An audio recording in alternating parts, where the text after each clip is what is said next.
ഞങ്ങൾ എവിടേക്ക് ചാടിത്തുള്ളി പോകണമെന്ന് അറിയണ്ടേ? ഞങ്ങളിപ്പോൾ ജർമ്മനിയിലാണുള്ളത്. ഇവിടെ ഞങ്ങൾ താമസിക്കുന്ന വീടിൻ്റെ തൊട്ട് ബാക്കിലായിട്ട് പാടങ്ങളും കുന്നുകളും ഒക്കെ ആയിട്ടുള്ളൊരു സ്ഥലം ഉണ്ടെന്ന് കേട്ടോ. അപ്പോൾ അത് കാണാൻ വേണ്ടി പോവാം കേട്ടോ. അവിടെ ചെന്നപ്പോൾ നല്ല അടിപൊളി ആപ്പിൾ മരങ്ങളാണ് നിൽക്കുന്നത്. നല്ല റെഡ് കളറിൽ, നല്ല ഗ്രീൻ കളറിൽ പല തരത്തിലുള്ള വെറൈറ്റീസ് ആപ്പിൾസ് ഉണ്ടായിരുന്നു. ഇതൊരു ഗവൺമെൻറ് പ്രോപ്പർട്ടി ആയതുകൊണ്ട് തന്നെ റോഡ് സൈഡിൽ ഇങ്ങനെ നിൽക്കുന്നത് ഇതിനധികം പരിചരണമൊന്നും കൊടുക്കാത്ത മരങ്ങളാണെന്ന് തോന്നുന്നത്. കാരണം എന്ന് വെച്ചിട്ടുണ്ടെങ്കിൽ അത് നല്ല പഴുത്ത ഇതൊക്കെ കണ്ടോ കേട് വന്ന് താഴെ വീണ് പോവുകയാണ്. അതാരും പറിച്ചിട്ടൊന്നും പോകുന്നില്ല. താഴെ വീണ് വെറുതെ നശിച്ചു പോയിക്കൊണ്ടിരിക്കുകയാണ്. ഇതെല്ലാം കുത്ത് കാണുന്ന എല്ലാം പുഴു വന്നതാണ് കേട്ടോ. കണ്ടോ, അതിനൊന്നും അത്യാവശ്യത്തിന് പരിചരണമൊന്നും കിട്ടാത്ത സംഭവങ്ങളാണ്. ചില മരങ്ങൾ മാത്രം അങ്ങനെ ഉള്ളൂ കേട്ടോ. ചില മരങ്ങൾ കുഴപ്പമില്ല. എന്ത് ഭംഗിയാന്ന് നോക്കിയാൽ, നല്ല അടിപൊളി ഏരിയ അല്ലേ? നമുക്ക് ജർമ്മനിയിൽ ഇങ്ങനെ ഒരു സംഭവം പ്രതീക്ഷിക്കാൻ പറ്റുമോ? നല്ല പ്രകൃതി ഭംഗിയായിട്ടോ. ആമിക്കുട്ടിക്ക് കൈയെത്തിച്ച് പറിക്കാൻ പറ്റുന്ന ദൂരത്തിൽ ആപ്പിൾ മരങ്ങൾ, അങ്ങനത്തെ കൊമ്പുകളൊക്കെ താഴോട്ടൊക്കെ ഉണ്ട് കേട്ടോ. നമുക്ക് ആദ്യമായിട്ട് കാണുന്നതിൻ്റെ ഒരു കൗതുകമായിരിക്കാം. നല്ല രസമുള്ള സ്ഥലമായിട്ടോ, നല്ല ഭംഗിയുണ്ട്.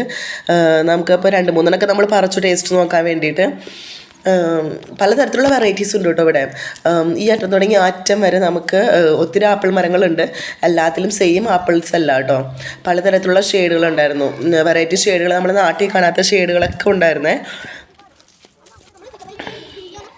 ഇതിൽ കുത്തും കോമയുള്ളതൊക്കെ ഒഴിവാക്കിയിട്ട് പറിക്കാനേ പിള്ളേരോട് പറഞ്ഞു. കുത്തും കോമയുള്ളതിനൊക്കെ ഉള്ളിൽ പുഴുക്കളുണ്ടായിരുന്നു. കണ്ടോ, ഇത് വേറൊരു വെറൈറ്റിയാണ്. ഇത് നല്ല ചുമന്ന കളറാവുന്നതാണ്.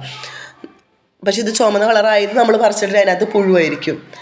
കാരണം ഇവരതിന് വേണ്ട വിഷങ്ങളോ സംഭവങ്ങളോ ഒന്നും അടിക്കുന്നില്ല എന്ന് തോന്നുന്നു. ഇതാരും പറിക്കുന്നില്ല. ആ തോട്ടിലൊക്കെ വീണ് കിടക്കുന്നത് കണ്ടോ. ഇത് വേറൊരു വെറൈറ്റിയാണ് കണ്ടോ. പക്ഷെ അതിൽ പുഴുവുണ്ടായിരുന്നു, ഞാൻ കാട്ടിക്കളഞ്ഞു. അതിൻ്റെ ഒരു സൈഡ് മാത്രം റെഡ്, ഒരു സൈഡ് ഗ്രീൻ ആയിട്ടുള്ളൊരു വെറൈറ്റി ആട്ടോ അത്. കണ്ടോ, അതും ഒരു കുത്ത് കണ്ടോ, അതിനകത്ത് പുഴുവുണ്ടാവും.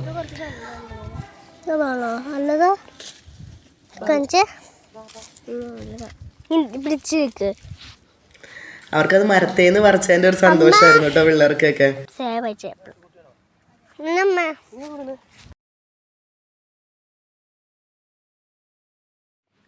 എന്ത് രസാല ഇങ്ങനെ കിടക്കണ കാണാനായിട്ട്. ഇത് വേറൊരു വെറൈറ്റി ആട്ടോ. നല്ല ഗോൾഡൻ കളറാണ് ഇതിന്. കണ്ടോ, ഒരു യെല്ലോയിഷ് ഷെയ്ഡായിട്ടാണ് വരുന്നത്. വെയിലടിക്കുമ്പോൾ നല്ലൊരു ഗോൾഡൻ കളറായിട്ട് അതുമ്മ വരുന്നത് കേട്ടോ. നമ്മുടെ നാട്ടിൽ ഞാൻ കണ്ടിട്ടില്ല ഇങ്ങനത്തെ ഒരു വെറൈറ്റി. അപ്പോൾ ഇനിയും പുതിയ വിശേഷങ്ങളായിട്ട് നമുക്ക് അടുത്ത വീഡിയോയിൽ കാണാം. Thank you.